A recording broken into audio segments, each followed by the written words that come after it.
رمضان کا مہینہ چل رہا ہے اور اس مبارک مہینے کا تعارف اللہ نے روزوں کے ذریعے نہیں کہ یہ وہ مہینہ ہے جس میں روزے رکھے جاتے ہیں، بلکہ اللہ نے جو تعارف کرایا ہے وہ اپنے کلام پاک کے نزول سے کرایا ہے کہ شہر رمضان الذی انزل فیہ القرآن، رمضان کا مہینہ وہ ہے جس میں قرآن نازل کیا گیا۔ بلکہ اگر ہم غور کریں تو جس قدر آسمانی کتابیں ہیں، توریت ہو، انجیل ہو، زبور ہو یا اور دیگر کتب سماویہ آسمانی کتابیں، ان سب کے بارے میں یہ ملتا ہے کہ وہ تمام تر رمضان ہی کے مہینے میں نازل ہوئیں۔ تاریخیں الگ الگ رہیں، کوئی پہلی تاریخ کو ہے تو کوئی 6 تاریخ کو ہے تو کوئی کسی اور تاریخ میں ہے۔ رمضان المبارک کا مہینہ تھا کہ اللہ نے اپنے اس کلام پاک کو نازل فرمایا۔ جو ابتدائی آیات ہیں قرآن پاک کی، وہ اسی مبارک مہینے میں اس کا افتتاح ہوا اور شروعات ہوئی۔ تو اس مبارک مہینے کا تعارف وہ اللہ نے اپنے کلام پاک سے کرایا ہے۔ یہ کس قدر اللہ کی رحمت ہے کہ وہ کتاب جو سراپا انسانوں کی ہدایت کے لیے نازل ہوئی، سراپا رحمت جس کو کہا گیا، اللہ نے جس پر نازل ہوئی ہے اس کو بھی رحمت بتایا گیا کہ رحمت للعالمین ہے وہ، یہ اسی مبارک مہینے میں نازل ہوئی۔ اللہ کی رحمت ہے کہ جو یہ چاہتی ہے کہ اس کے بندے اس کی رحمت سے وابستہ ہوں اور جڑیں۔ رحمت حق بہا نمی جوید، اللہ کی رحمت بہانے تلاش کرتی ہے، اور اس کو یوں بھی پڑھ سکتے ہیں کہ رحمت حق بہا نمی جوید، بہا کو الگ پڑھیں اور نمی جوید کو الگ پڑھیں، جس کے معنی یہ ہوں گے کہ اللہ کی رحمت آپ سے فیس نہیں مانگتی، وہ بغیر فیس کے، بغیر کسی قیمت کے وہ بٹتی ہے اور لینے والے اس کو حاصل کرتے ہیں۔ آپ دیکھیں کہ اس مبارک مہینے میں پہلی گھڑی اور پہلے لمحے سے رحمت ہی رحمت نظر آتی ہے۔ عبادات کو دیکھیے کہ لوگ جوق در جوق عبادتوں میں مصروف ہیں، وہ دن کی عبادت ہو روزہ یا رات کی عبادت ہو تراویح، اس میں مشغول و مصروف ہیں۔ اس کے گھر آباد ہیں، وہ مسجدیں جو عموماً 11 مہینے جس میں نمازی بہت کم رہا کرتے تھے، کہیں ایک صف، کہیں 2 صف، کہیں 2-4 نمازی نظر آیا کرتے تھے فجر کی نماز میں یا اور عشاء کی نماز میں، کہیں 1 صف، کہیں 1.5 صف۔ لیکن رمضان کا مہینہ آتے ہی ہم دیکھتے ہیں کہ مسجد اگر 3 منزلہ ہے تو وہ فل ہے، 5 منزلہ ہے تو وہ فل ہے، اور کہیں جگہ نہیں، تل دھرنے کی جگہ نہیں مل رہی۔ عبادات کا موسم بہار نظر آتا ہے، یہ اس کی رحمت ہے۔ اس کی رحمت چاہتی ہے کہ اس کے بندے اس کی رحمت کے حقدار بنیں، مغفرت کے حقدار بنیں، جہنم سے ان کی خلاصی ہو اور جنت کے حقدار بنیں۔ یہ تو خود اس کی رحمت چاہتی ہے، اور اس نے یہ بہانے مقرر کر دیے۔ یہ رمضان کا مہینہ یہ خود سراپا رحمت ہے۔ اسی لیے بعض اکابر اور بعض علماء نے یہ کہا ہے کہ رمضان کے معنی جلا دینے کے بھی آتے ہیں، اور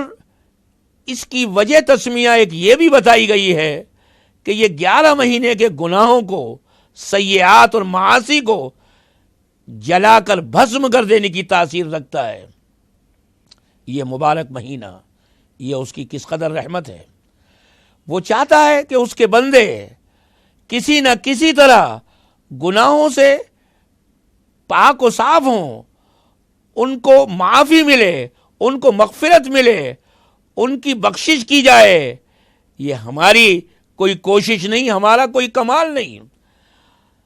جو لوگ جا رہے ہیں عبادات کی طرف، نمازوں کے لیے، مسجدوں میں اس کے گھروں کی طرف دوڑتے ہوئے نظر آتے ہیں، یہ ہم نہیں جا رہے، بلکہ یہ اس کی رحمت کشاں کشاں کھینچے لیے جا رہی ہے۔ ایک مشہور شاعر گزرے ہیں، بہت مشہور و معروف ہیں، جگر مراد آبادی۔ ان کا ایک بڑا مشہور و معروف شعر ہے، وہ فرماتے ہیں کہ میری طلب بھی انہی کے کرم کا صدقہ ہے، قدم یہ اٹھتے نہیں ہیں اٹھائے جاتے ہیں۔ ہم سمجھ رہے ہیں کہ یہ ہمارے قدم اٹھ رہے ہیں، نمازوں کے لیے، تراویح کے لیے، تہجد کے لیے، انہیں عبادات کے لیے، تلاوت کے لیے، ذکر کے لیے، شب قدر کی تلاش کے لیے۔ یہ ہمارا کوئی کمال نہیں ہے، یہ در حقیقت اسی کی رحمت ہے کہ جو کشاں کشاں کھینچے لیے جاتی ہے کہ کسی نہ کسی طرح اس کے بندے اس کی بخشش کے مستحق ہوں۔ اللہ نے غریبوں کے لیے بھی یہ بڑی رحمت کا مہینہ بنایا۔ حدیث میں آتا ہے کہ ہوا شہر المواسات، ہمدردی اور غم گساری کا مہینہ ہے۔ آدمی کو احساس ہوتا ہے کہ بھوک کیا چیز ہے،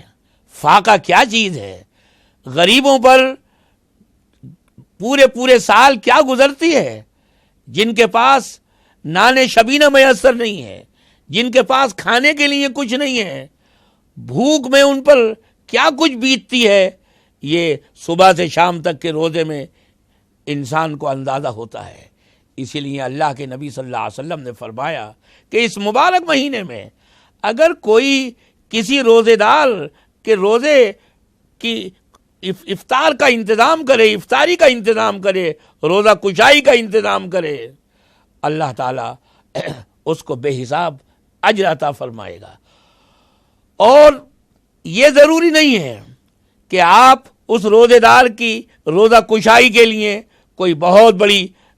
انواع و اقسام کی چیزوں کا انتظام کریں یا بڑی معقول رقم خرچ کریں۔ آپ نے فرمایا کہ اگر ایک چھوارا، بلکہ ایک چھوارے کے ٹکڑے سے بھی اگر کوئی روزہ کشائی کا نظم کرتا ہے، ایک گھونٹ پانی پلا کر بھی اگر روزہ کشائی کا کوئی نظم کرتا ہے،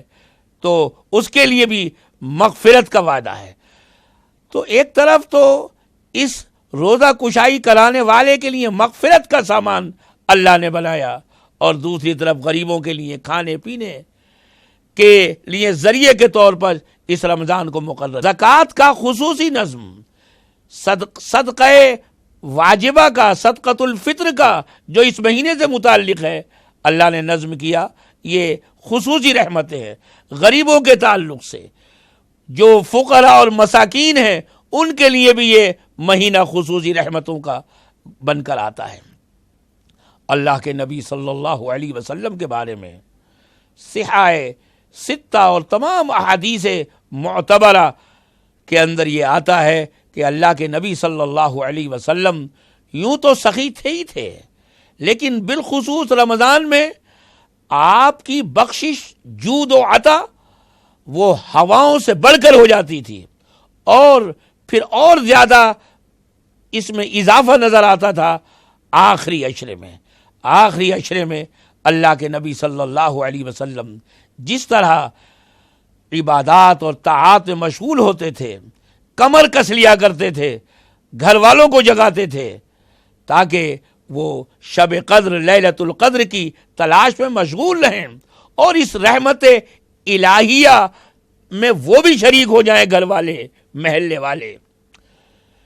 آپ خصوصی کوشش فرماتے، جگاتے گھر والوں کو، اہل و عیال کو۔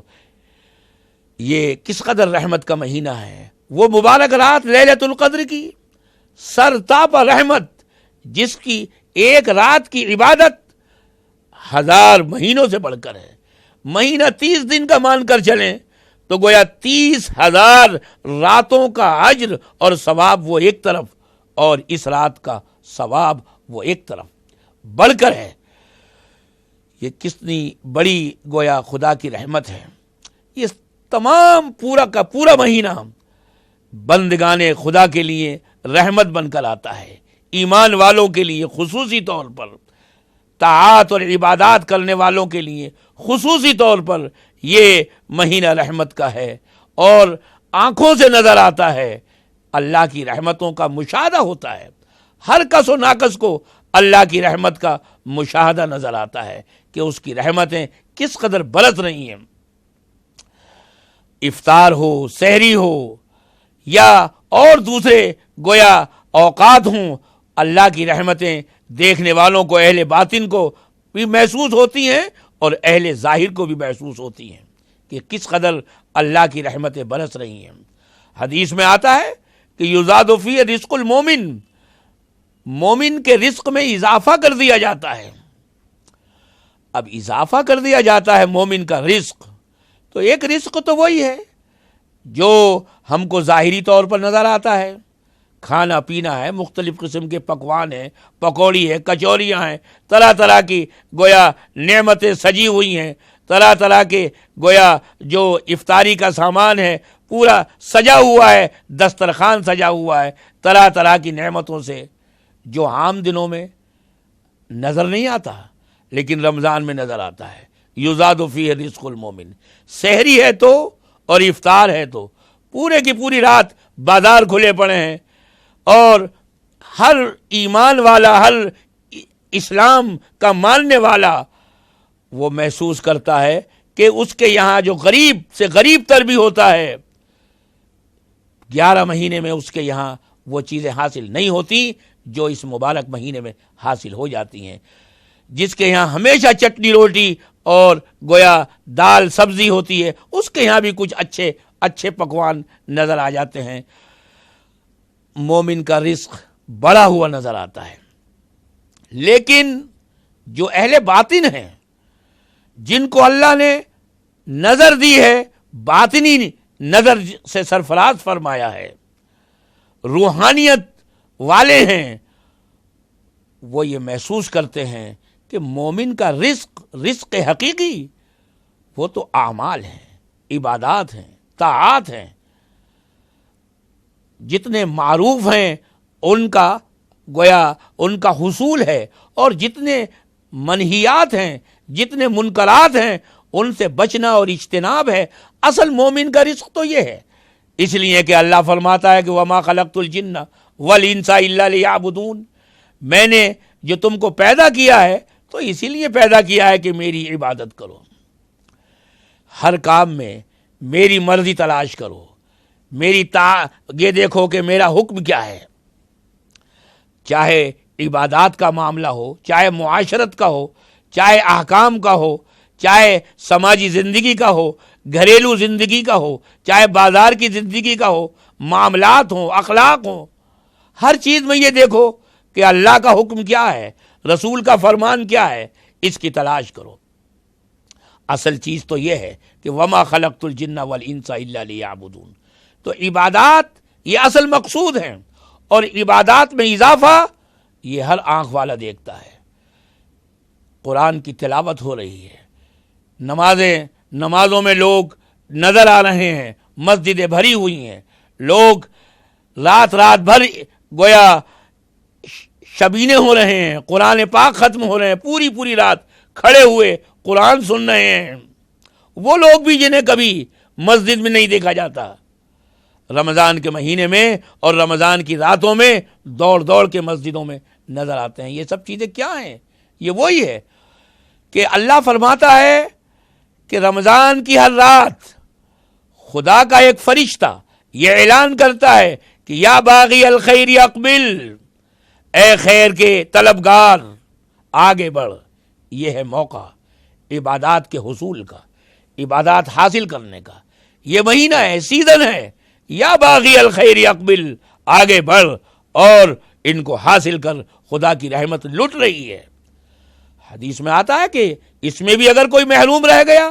تو اس سے بڑا محروم پھر کوئی نہیں ہے، کہ جہاں چھوٹی باتوں پر، معمولی نیکیوں پر پہاڑوں جیسا اجر عطا ہو رہا ہو، جہاں نوافل کا ثواب فرائض کے برابر مل رہا ہو، جہاں ایک فرض کا 70 فرائض کے برابر مل رہا ہو، ایسی جگہ بھی اگر کوئی آدمی محروم رہ جائے تو اس سے بڑا محروم، بدقسمت اور بد نصیب کوئی نہیں ہے۔ تو فرشتہ اعلان کرتا ہے ہر رات، یا باغی الخیر اقبل، اے خیر کے چاہنے والے، اے اللہ کی رضا حاصل کرنے والے آگے بڑھ اور تلاش کر لے، اپنے دامن کو بھر لے۔ وَيَا بَاغِيَ الشَّرِّ أَقْصِرْ، اور اے شر کے طلبگار، شر کے چاہنے والے، دور ہٹ جا، پیچھے ہٹ جا، اس مہینے میں کم از کم برائیوں سے دور رہ جا۔ یا باغی الشر اقصر۔